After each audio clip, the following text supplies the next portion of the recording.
my name is ADodge, and I am going to present a little bit of information to you about effective teaching.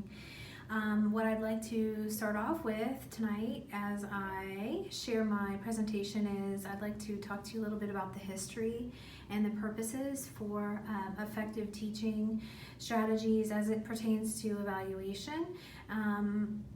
I would also like to give you some history on why evaluation systems have changed and some of the research that has been found to support effective teaching strategies.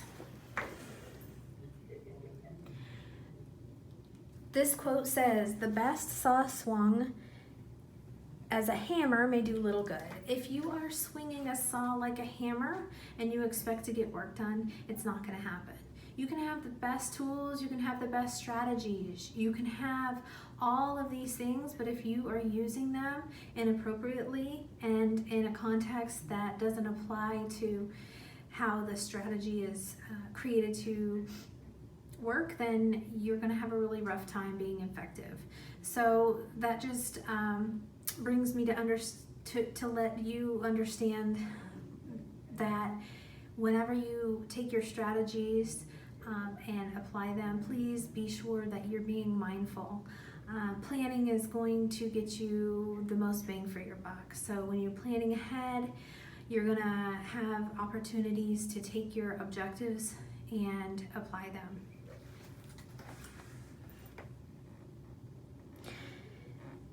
Charlotte Danielson is an educational consultant now. Some of you might not know her because we use Marzano in our district, but I would compare Marzano and Danielson because a lot of the schools in different counties of Florida are using both of their work to base their evaluation systems off of. So Charlotte Danielson was a kindergarten teacher all the way up through college teacher. She was also an administrator, she's been a coach, and now she's an educational consultant. She's done tons of research and worked all over the United States. One of the stories she goes back to from her early career is a time that she was giving a lesson on buoyancy to a group of students. They all had their clay, and their job was to see how they could make it float the most paper clips. So as they were satisfied weighing, making sure everybody had the right mass, starting to get their hands in the water and starting to make their canoe shapes and their round boats. They were making a mess, they were having fun, but they were learning so much from the experience. That's when her principal walked in, and her principal looked at her and simply said, "I'll come back when you're teaching." This is a point in her career where she really didn't understand the implications of what had just happened. This was a model lesson, but because it was out of the norm for how students should be sitting at their desk and minding the teacher, she was made to feel that her lesson was not teaching. It's so important to understand what teaching is, and that's part of the reason why we have new evaluation systems. So the history of teachers' evaluations began as a judgment-only system in which teachers were passive. You know, learning can only happen when it's done by the learner. So evaluations have changed, and research has allowed us to merge into new evaluation systems that are based on the findings from research.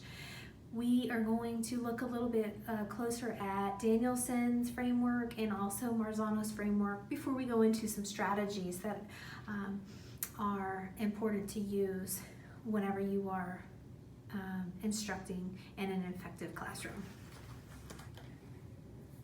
Danielson has 4 domains. Danielson's 4 domains are planning and preparation, classroom environment, instruction, and professional responsibilities. Then we have our common themes. Common themes include equity, cultural sensitivity, high expectations, developmental appropriateness, accommodating individual needs, appropriate use of technology, student assumption of responsibility, all of which are going to make those domains come alive and be effective in a classroom. So in Danielson's approaches, she looks at practice and she looks at results. The practices are what the teachers are actually doing, and then these common themes are what the manner is in which we get to do our teacher things.